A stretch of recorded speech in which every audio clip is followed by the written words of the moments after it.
Hi everyone, this is Shirley. I'm on my camera. Welcome back, and this is another resolution of the heart. I would like to welcome my new subscribers, if I have any, and any of my favorite that come back all the time. Thank you for coming back, please. I do appreciate it, and I do enjoy the comments, and I hope I'm getting better, okay? I'm going to keep this at 30 minutes, and I apologize for last video it cut off, so I found where I was at and I'm going to pick up there. So we're going to keep these short. I'm going to try to keep them in 30 minutes, and if it cuts off, it cuts off. I'll find out where we stopped off the last time and pick up there. Also, what else do you need to know? That's pretty much it. Please subscribe if you haven't. Please give me a thumbs up, and definitely give me subscribe, like, was that it? Leave a comment. So like is thumbs up, subscribe is great, and leave a comment is wonderful. So we are in the book. I hope the fan is not bothering you guys today. It's a little bit warmer here in California. We're back in the book, The Science of Self-Realization, and I am just going to do a few little things. Prabhupada, the founder of ISKCON in our area, and it's worldwide. It's worldwide now, but the Vedic teachings go way back. Okay, this is just, it doesn't belong to him, it belongs to the world, but he have brought it out to us, and I am so thankful that he has, because it has really changed my life. And I hope that it has some kind of good effect on you, far as any good little nugget that you hear and like, oh, I never thought of it that way. That makes sense. Whatever it is. So we left off where he was, a reporter was asking him questions, and the reporter name was Miss Dixon. So we left off at, let me set my clock, you guys.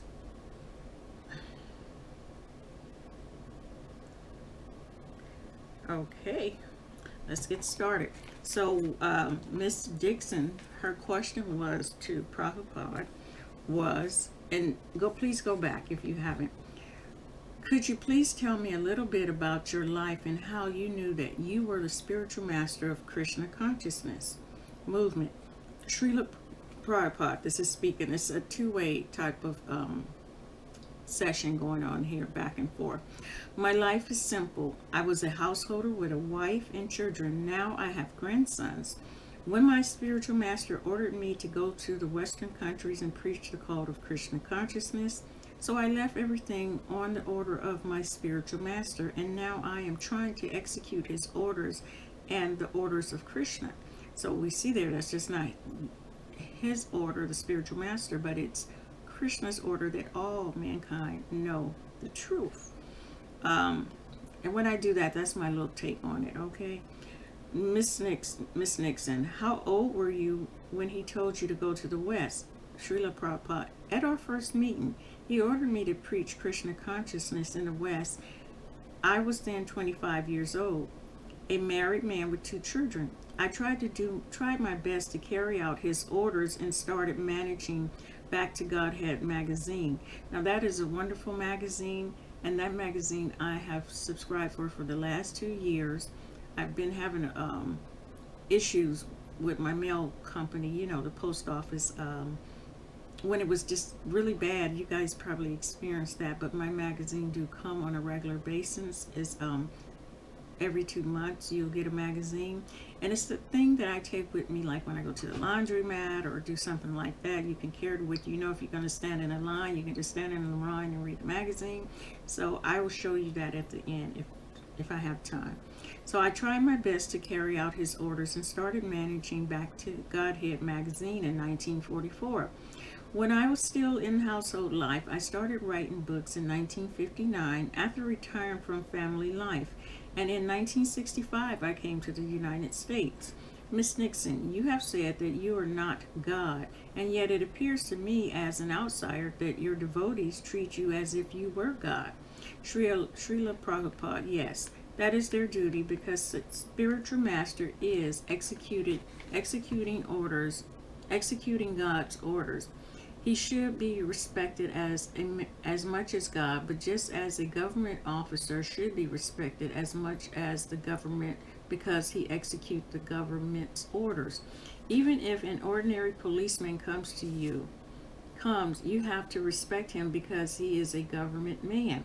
But that does not mean he is the government.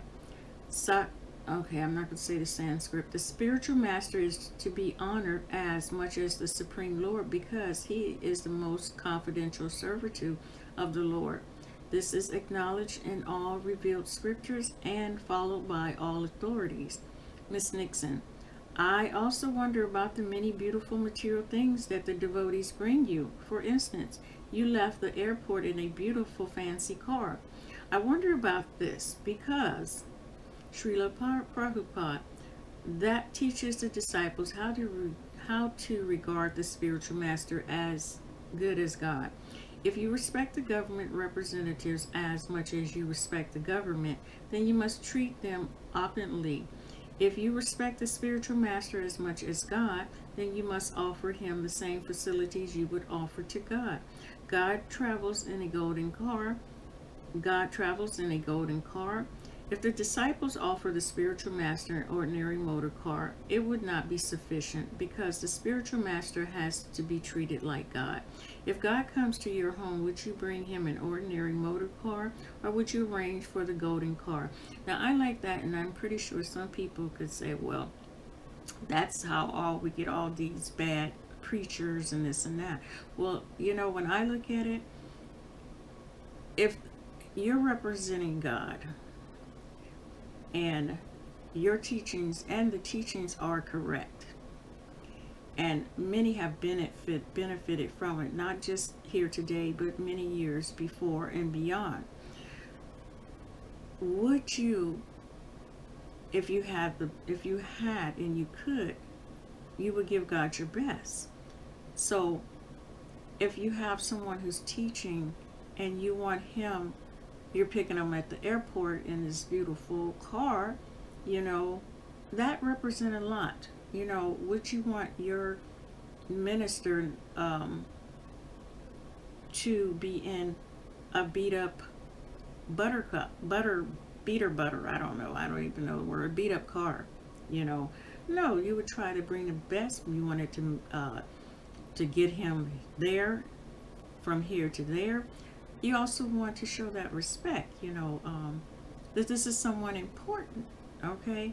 And it is, and this is just my saying, I would see it as someone important, nowadays, a nice car is good, so I don't see anything in that, and I hope that many of you don't. We do know people have abused the system for personal gain and advantage, and that would be taken care of.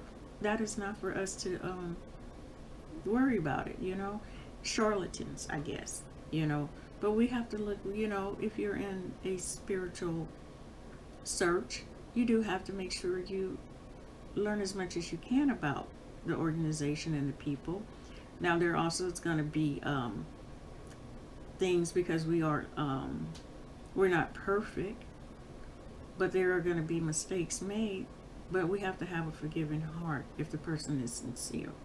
So I say, giving your best to your representative, yes, why not? Okay, if that person give you good counsel, your life has changed for the better. Yes, I'm not saying crazy stuff. Okay, so anyway, Miss Dixon. One of the most difficult aspects of Krishna consciousness for an outsider is to accept the deity in the temple, how it represents Krishna. Could you talk a little bit about that? Srila Prabhupada, yes. At the present moment, because you have not been trained to see Krishna, he kindly appears before you so you can see him. You can see wood and stone, but you cannot see what is spiritual. Suppose your father is in the hospital and he dies. You are crying by his bedside. Now my father is gone. But why do you say he is gone? Why is that thing which is gone? No, what? I'm sorry, you guys. I am so sorry. What is that thing which is gone? Miss Nixon, well, it's the spirit. His spirit is gone. Srila Prabhupada. And have you seen that spirit? No. Srila Prabhupada. So you cannot see spirit. And God is the supreme spirit. Actually, He is everything. Spirit, matter, but you cannot see Him in His spiritual identity. Therefore, to show kindness towards you, He appears out of His unbound mercy in the form of a wooden or stone deity so that you can see Him. Miss Nixon says, thank you very much. And Prabhupada say, Hare Krishna. So that's the end of that part there. So this was very good. And it makes a lot of sense because until you are purified, and purified is a process that you go through, okay? And the more that you're purified, the closer you become to God. The more you already know that He's in your heart. I've told you that many, many times. But at this point, you can have your deity, and it just sets in your mind. In the beginning, when I first started, I was like, okay. But the one thing is that I knew this was the truth. I've been in many religions. Well, not many, but I've been in enough, And when I finally, my last religion, I actually, well, not the last one, the last Western religion, somewhat prepared me for this because it made me see how we are so closed in, and also you have to remember that religion has been used against us, not for us. Okay, a lot of it has been used against us to keep us in a certain mind frame. And when you get out, when you get into the Eastern religion, and I mean, there's many religions, but when you get into Bhakti Yoga, because there are 4 yogas, if I got that right, and Bhakti Yoga is like where you've given this devotion to God. It's not about what you can get like some of the other yogas. It's not about just the body and then trying to attain it that way, but it's about, it's like the final, where this is your last stop. This is your bus taking you to the last destination, where devotional service is what God wants from you. And it's something where you get to a point where you want to do that. I am not at the point where I'm doing all the devotional service I can, because I am definitely going through a purifying process right now. And I want to say that because if you see me wearing the same clothes or the same t-shirt or this one, they're comfortable. 2, there's a reason for that will be explained later, probably many months later or a few months later, and I can get into that. But my point is that devotional service, that's where bhakti is. We can't go up, and this is all what I'm telling you, and hopefully that I'm telling you all right and correct. And if I'm not, I always leave a link below for the Bhakti community. Please go over and click on the link. It's on a donational basis, if you have it, but if you don't have it, just come on over to there and learn from a bona fide spiritual master, which is, I would say, my master, but I haven't dedicated myself yet. I haven't taken initiation yet, but I am learning from him, and I'm so very glad and thankful that I am. He's present at those classes when he can, when he's not traveling, and you will learn so much. You will get the spiritual that you need. Your eyes will become open. It's not just reading a book, but it's actually being opened up and get the understanding. And his master was Prabhupada, Srila Prabhupada, of the organization, okay? And then we have already learned who his master was, a little bit of information from him. And then, he used to be a former monk. So you know, there's so much you can learn. I am just like, you're reading with me, okay? But I am happy to say that I am learning from a former monk, and I love the life that I am living because of that, you know. So we probably have to cut this short. Uh, so we left off where, so you can see that, so I hope you understand how the deity helps, you know, because we are spiritual. We God is spiritual, but we're not able to see him, and it helps. Like a lot of people wear crosses. Why do they wear crosses? One, they think it'll bring good luck, but what do it represent? It represents something to you. Some people go into church, they kneel and they pray to the cross. That's a deity, you know, to that particular religion. Okay, so you know, don't get caught up on the deity forms. That's what I'm trying to say. So we are finished with that chapter, and the next one is real advancement means knowing God. Now we have 15 minutes left. I don't know if I should go back. Let's not go there. So let's just do a little bit of this until the timer go off. The purpose of Krishna conscious movement is to propagate God's name, God's glory, God's activities, God's beauty, and God's love. This is Krishna conscious movement. It is meant to give perfect knowledge to human society. Ladies and gentlemen, I thank you very much for kindly participating in the Krishna conscious movement. When this society registered in 1966 in New York, a friend suggested that it be named the Society for God Consciousness. He thought the name Krishna was too sectarian. The dictionary also says that Krishna is a Hindu god's name. But in actuality, if any name can be attributed to God, it is Krishna. Actually, God has no particular name.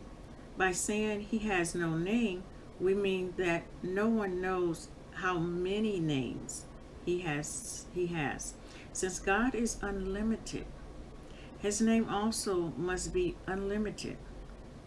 Therefore, we cannot settle on one name. For instance, Krishna is sometimes called Yasodeya Yasodeya Nandana. I am not saying it right. Nandana. The one name. The one name. For instance, let me say that again. For instance, Krishna is sometimes called Yasodeya Nanda, the son of Mother Yasodeya, or Devaki Nandana, the son of Devaki, or Vasudeva Nandana, the son of Vasudeva, or Nanda, the son of Nanda. That's a twister. Sometimes he's called Pratha, Sathri, Rathi, Sarathi, say Rathi. Okay, indicating that he acts as the character of the charioteer of Arjuna, who is sometimes called Pratha, the son of Pratha. Okay. God has many dealings with his many devotees, and according to those dealings, he is called certain names. Now I can understand that. Okay, if I didn't, you know, I am in the United States, so a lot of people call God God. A lot of people just say the Most High Yah. Some people call him Jehovah. Some people call him Ali. Some people, you know, if we go other places, you know, people in different tribes and things, they can call him different things, you know, the spirit, you know. So God has many names, and that's something that we should not get caught up on, okay? So God has many dealings with many devotees, and according to those dealings, he is called certain names. Since he has innumerable devotees and innumerable relationship with them, also has innumerable names. So back to that other paragraph where it talks about how he has many names. He's unlimited. Okay, so why not? Okay, what did people way back when call God? Okay, that were not in the Eastern religion.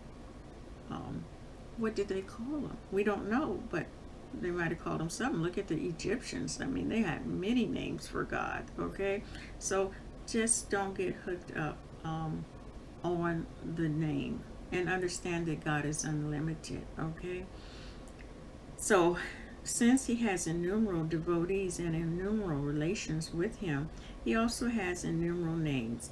We cannot hit on any one name, but the name Krishna means all attractive. All attractive. God attracts everyone. Now, isn't that the truth? Who is your God? What do you call your God? Do your God have a name? When you're in your private moment and you're on your knees praying and you're bowing down to him on your knees and your hands is crossed, you know, you guys remember this, which is no more different than what yoga do, you know, the yoga system. You know, when you're on your knees and you're praying, who are you praying to? Okay, you know, when I do this, I think of the prayer, and I probably don't know it now. Our Father, which art in heaven, hallowed be thy name. Thy kingdom come, thy will be done on earth as it is in heaven. Okay, so got something going on there, right? So let's get back to it. God is all attractive, so he is all attractive.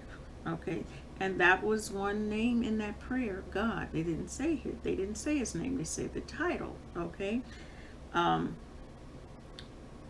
attracts everyone. That is the definition of God.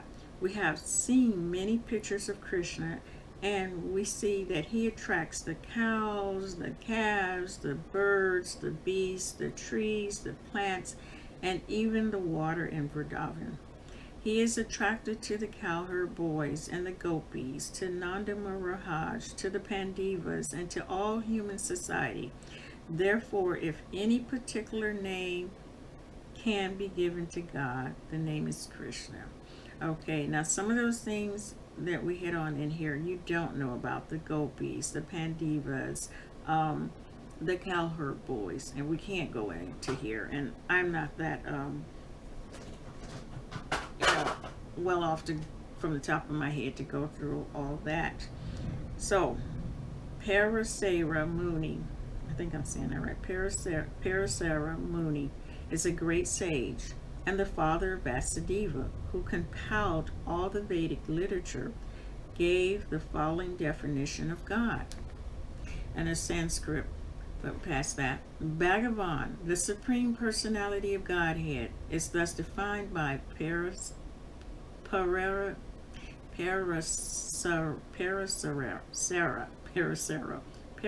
Muni as one who is full in 6 opulence, who has full strength. Let me go back in case I got you guys confused. Bhagavan, the Supreme Personality of Godhead, is thus defined by Parasara Muni as one who is full of 6 opulence, who has full strength, fame, wealth, knowledge, beauty, renunciation. Bhagavan, the Supreme Personality of Godhead, is the proprietor of all riches. There are many rich men in the world, but no one can claim that he possesses all the wealth. And you know that's true, okay? Nor can anyone claim that no one is richer than he.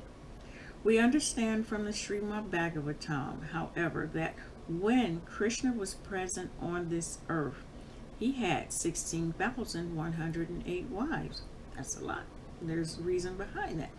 And each wife lived in a palace made of marble, bedecked with jewels. The rooms were filled with furniture made of ivory and gold, and there was great opulence everywhere.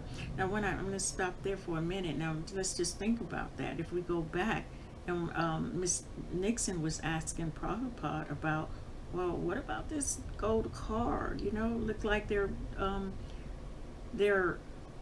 treating you as God. Well, look how God treat his followers and how he treat himself.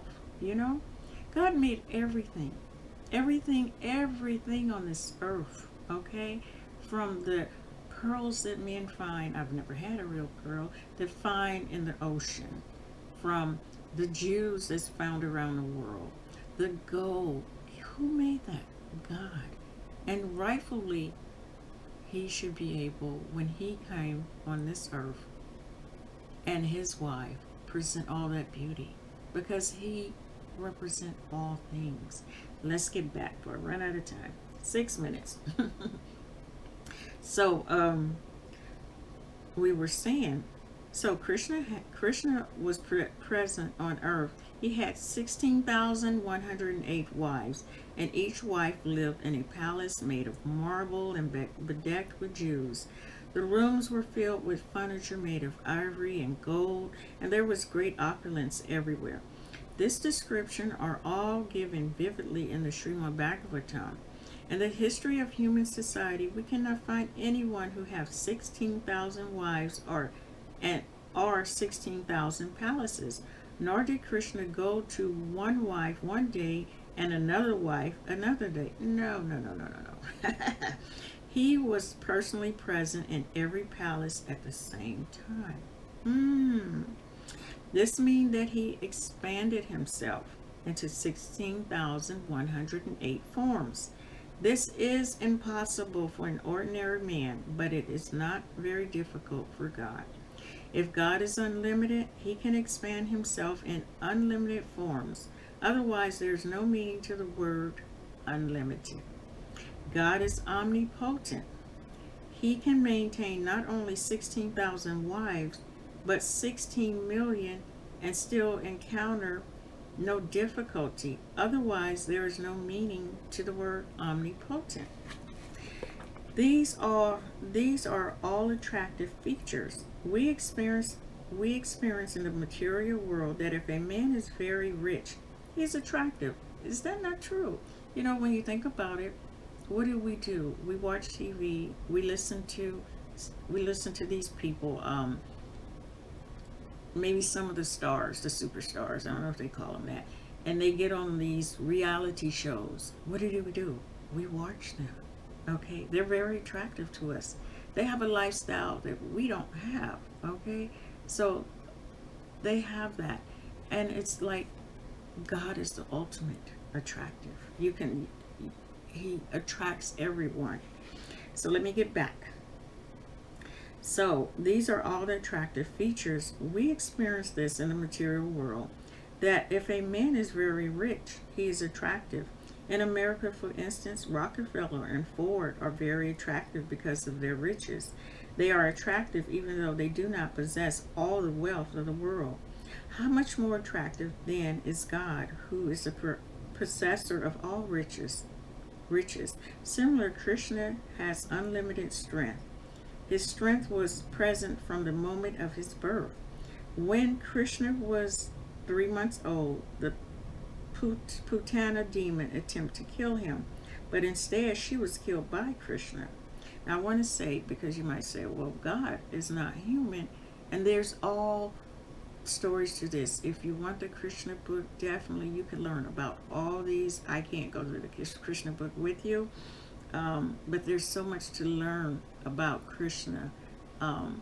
So don't get hung up that, oh, he was a human, you know, his birth just like Jesus. People say, oh, he didn't have a natural birth. His birth was, Mary was pregnant and da da da da da. Well, Krishna's was a little bit different, but similar. It was spiritual for Krishna. So that's just a little note to keep you from getting all confused. So when Krishna was only 3 months old, the Punta demon attempted to kill him, but instead she was killed by Krishna. That is God. God is God from the beginning. He does not become God by some mediation or mystic power. Krishna is not the type of God, that type of God. Krishna was God from the very beginning of his appearance. So here it shows how when he was that small and he was on this earth, how he was able to kill that demon. Okay? So even in a small form, he still was God and had the power to do what needed to be done. Okay? So Krishna was God from the very beginning of his appearance. Krishna also has unlimited fame. Of course, we are devotees of Krishna and know of him and glorify him. But apart from us, many millions in the world are aware of the fame of the Bhagavad Gita. In all countries all over the world, the Bhagavad Gita is read by philosophers, psychologists, and religiousness. We are also finding very good sales from our Bhagavad Gita as it is. This is because the commodity is pure gold. There are many editions of the Bhagavad Gita, but they are not pure. Ours is selling more because we are presenting the Bhagavad Gita as it is. The fame of the Bhagavad Gita is Krishna's fame. I'm going to go get the Bhagavad Gita. We're going to stop here. I'll be right back. Oh no. Okay, you guys, so I am back. We're going to be a little few minutes over, I think. So, now, this is the Bhagavad Gita as it is. This is my personal copy, and it's a hot mess. Okay? This is what the book was talking about that we're reading in. And and this is what opened my eyes, along with someone who, like I said, I study. Well, I'm in a few groups right now, but the one that really helped me most was the Women's Circle group. We went through the Bhagavad Gita, and that opened my eyes to so much and learned so much about Krishna. But I want to tell you, as Prabhupada said, there are many Bhagavad Gitas. Now, before I got into Krishna consciousness, I was in many religions. And my last religion that I was in for the longest time, and I tell you what I loved about it, was going door to door, knocking on people's door and talking about God and explaining. And even when people didn't, they didn't respond right, there was a scripture in the Bible say you go, you present to the person, and if they don't accept it, you wipe wipe the dust off your feet and go to the next one. And that always kept me strong and upbeat. And I loved it. And I had a few people that I studied with. But in that particular religion, there was just one thing that was not going to fly with me. Okay? And so that was not the one. And I became delusioned. And I was mad at God because I said, God, I did everything you asked me to do. And look at me. Where am I?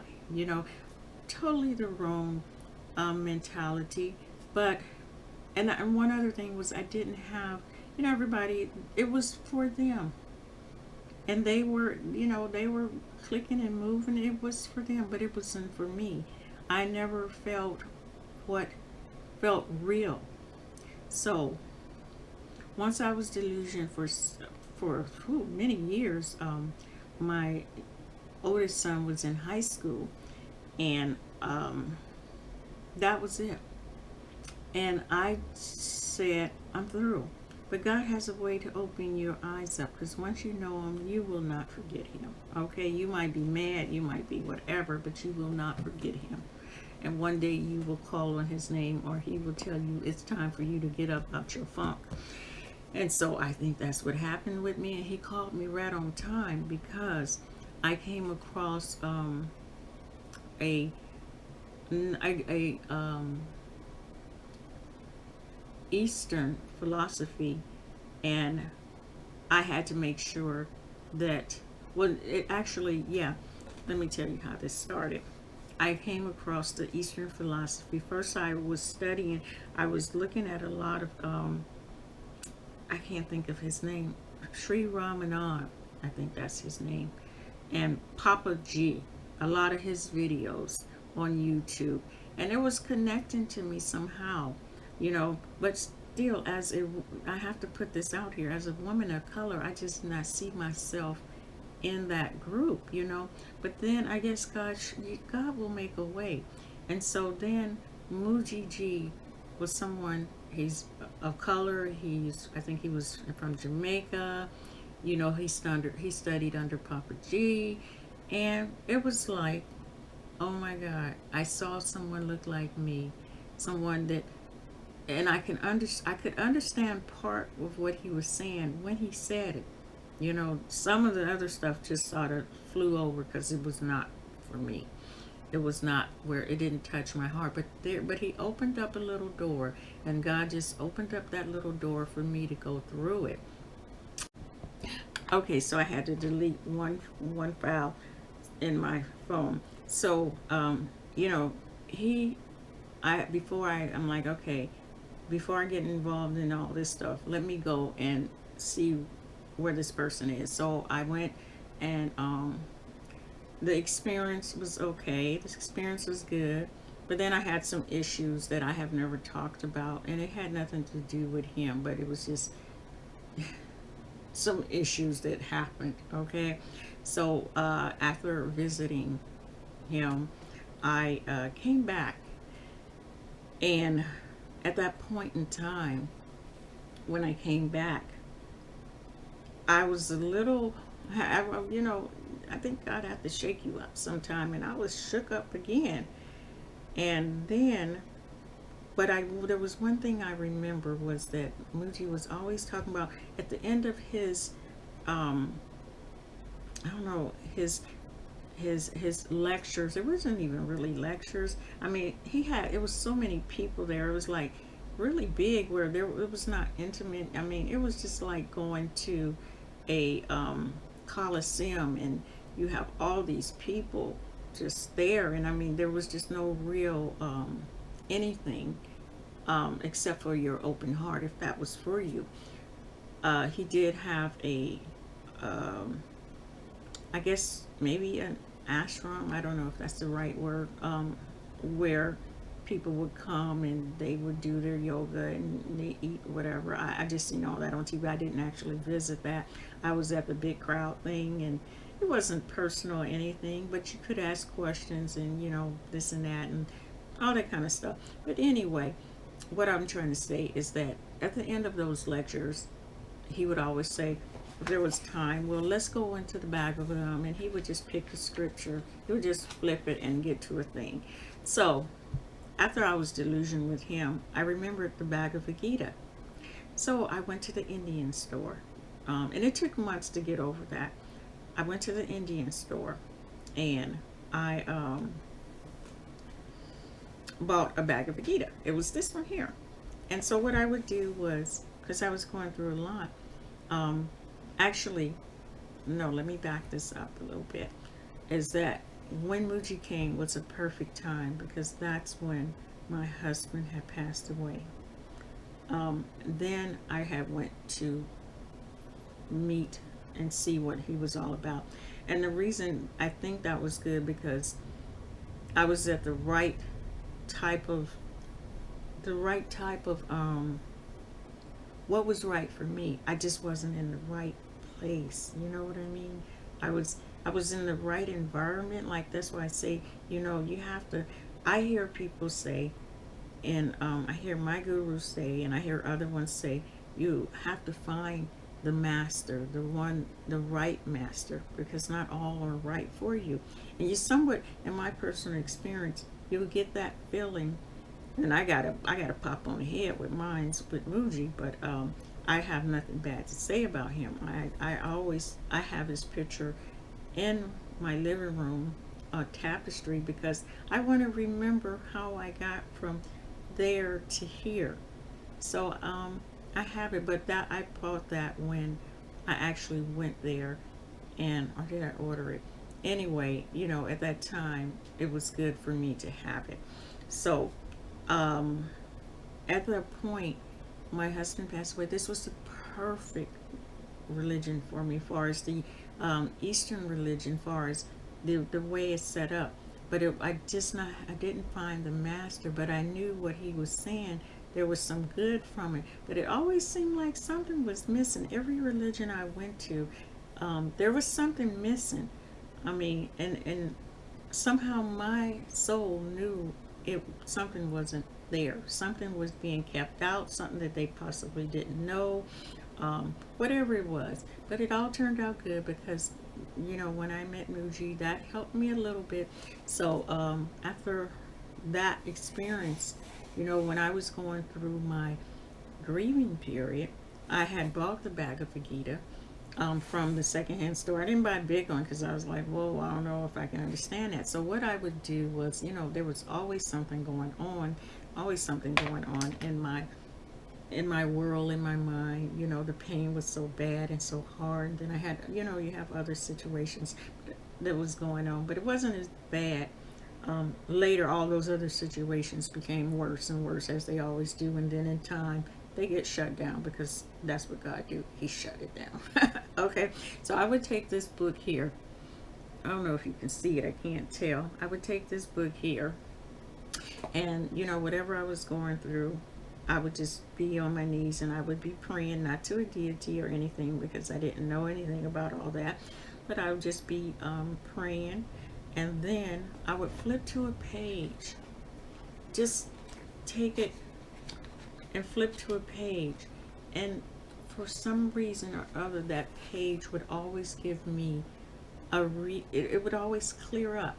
Even though I may not understand at that time, I didn't know who Arjun was. You know, I didn't know anything, so I would just flip to a page. Like I have one here. I don't know why I have this one here, but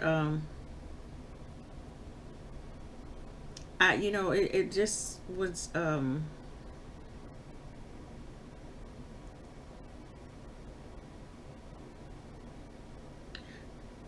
okay. So this is the Bhagavad Gita, like chapter. This is chapter 4. I'm not sure which one that I was looking at the time because I have not picked this up in 2 years. Okay. There's one that say Bhagavad Gita, chapter 4:21. It says, "He who has totally given up attachment to action and their fruit no longer depends on the world and is ever satisfied, does not at all, though fully engaged in action."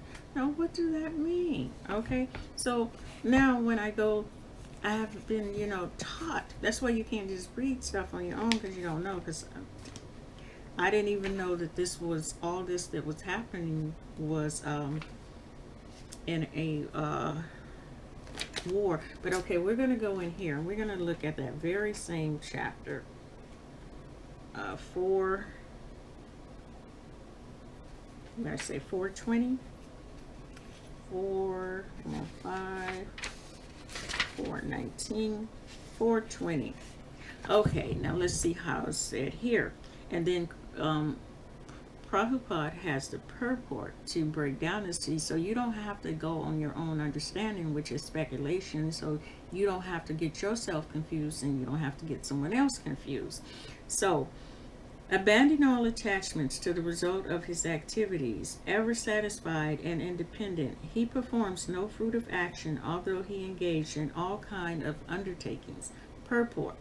This freedom from the bondage of action is possible only in Krishna consciousness. When one is doing everything for Krishna, a Krishna conscious person acts out of pure love for the Supreme Personality of Godhead, and therefore he has no attraction for the results of the action. He is not even attached to his personal maintenance, for everything is left to Krishna. Nor is he anxious to secure things, nor to protect things already in his possession. He does his duty to the best of his ability and leaves everything to Krishna. Such unattached person is always free from the results of reaction, of good and bad.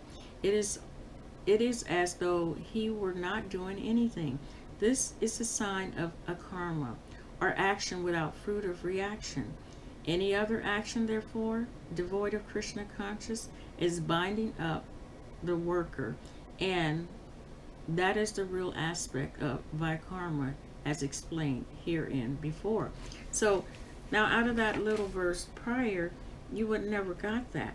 But it's like we say today, and if we truly believe it, we say, well, um, do your best and let God handle the rest.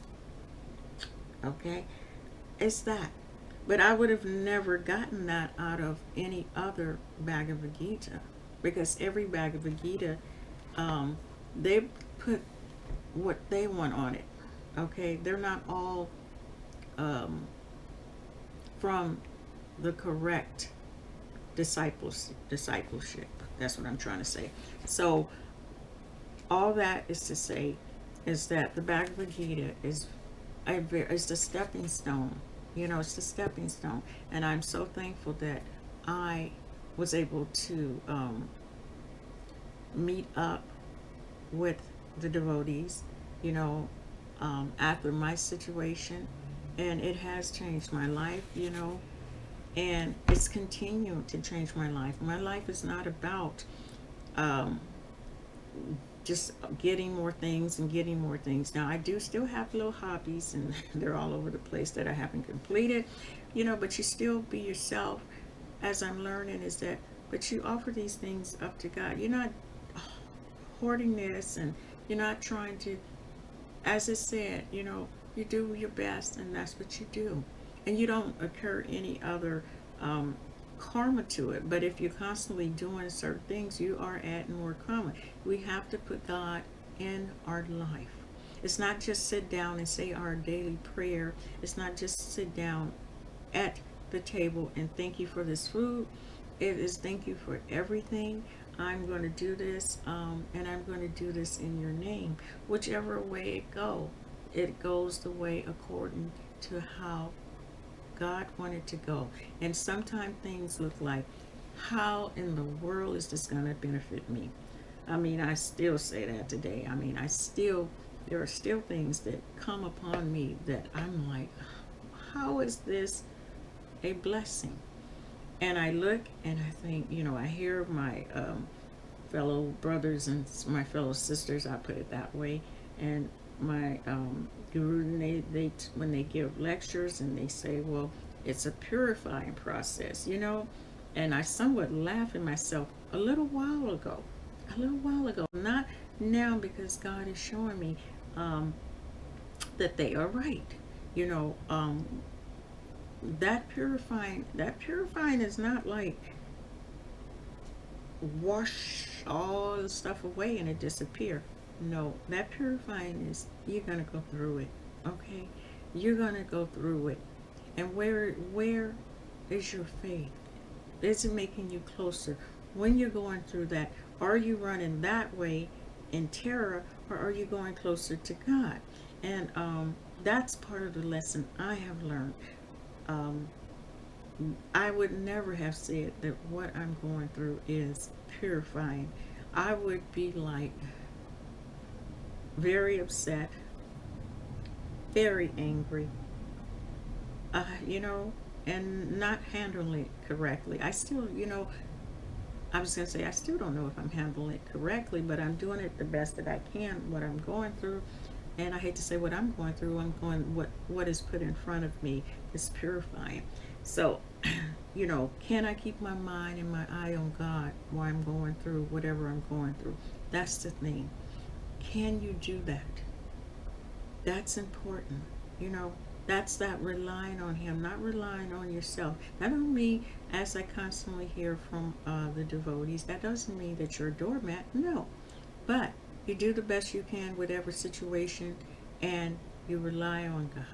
Don't rely on, as the people say, your own understanding. I think that might have came out the Bible. I still got little tweaks of the Bible in me, and I do appreciate those because I can pull them out. I couldn't tell you where it came from. But, don't rely on your own understanding. Always, you did the best you can, and then You just rely on God. Even if it doesn't come out the way you want to, even if it doesn't come out the way I want to, I do know that it did not take me. I will know that it has not taken me away from God. It only has brought me closer to Him. That's what I'm trying to say. So you guys, I'm sorry to take up so much of your time. I just wanted to share that with you. I felt that it was important that you know my process, and still, hopefully this channel will grow, not just on our readings, but all on the other things. I do have other surprises coming up, and if it's God's will, let it be done. God's Son, that all these things happen. And I will see you guys on the next video. You guys continue to be blessed, stay blessed. I listen to some people, and I don't use terms like this, but I'm going to use it here today, is to continually stay prayed up. Continue to call on your God. Strengthen your faith. Learn more. And definitely, if you need more, just leave me a comment. I'll see you next time. Bye-bye.